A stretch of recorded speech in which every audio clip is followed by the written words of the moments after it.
Hey, Kevin here, and I got to tell you, I've just been loving all the interaction going on the blog, as well as even the emails that you've been sending me. And thank you to all of you. I mean, my gosh, I even got cards in the mail and all that from when I hurt my leg. And thanks so much to all of you who sent cards and well wishes and all of that. Now, last week, I got quite an interesting response from someone who was following along on the communication and what the dialogue we've been having going on in the blog here, and they were telling me about how they had been ripped off by somebody else in the past.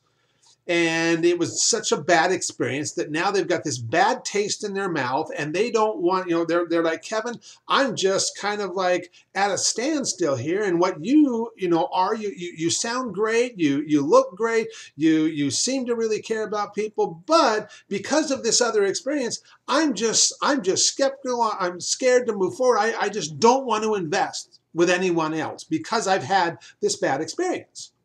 And, I'm going to tell you, same thing I shared with this individual. You're not alone. We have all had bad experiences. We have all been ripped off by somebody at some point in our life who like promised us certain things and did not deliver on those promises. I mean, it just happens. But what makes the difference is how we respond to that. How do we internalize all of that? And we can look at a situation and say, well, yep, I had this bad experience, and so therefore I am never, ever going to let that happen again, because I am never going to put myself in a position to allow that to happen again. And by doing that, what happens is we close ourselves up to all of the opportunity that could have been, simply because we had a bad experience, and we continue to tell ourselves the story of that bad experience. And we continue to relive that over and over and over, and we don't give ourselves the opportunity to have a new experience.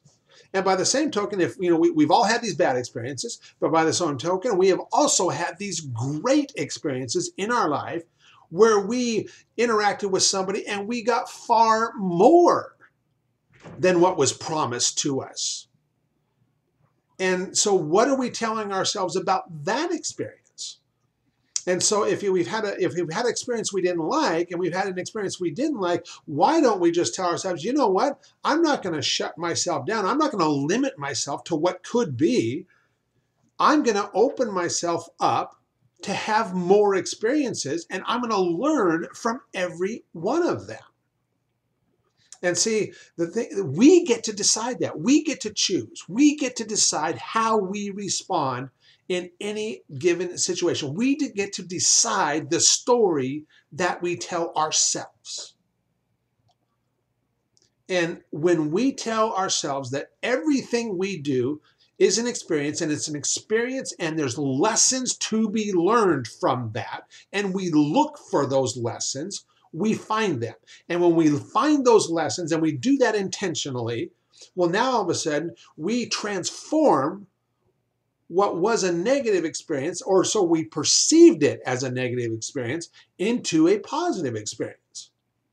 And so I challenge you, don't let your past, what you view as negative experiences, stop you from moving forward in a powerful way to be your authentic self, to make a real, to follow your dreams, your aspirations, to follow your motivations, and do all that you want to do, and become all that you want to become, and have the impact you want to have in this world, simply because somebody took advantage of you. Don't let that stand in your way. Don't let that be an excuse for you moving forward. Hope this helps a little bit. Hope this insight helps, and I'll be back with you again next week. Bye for now.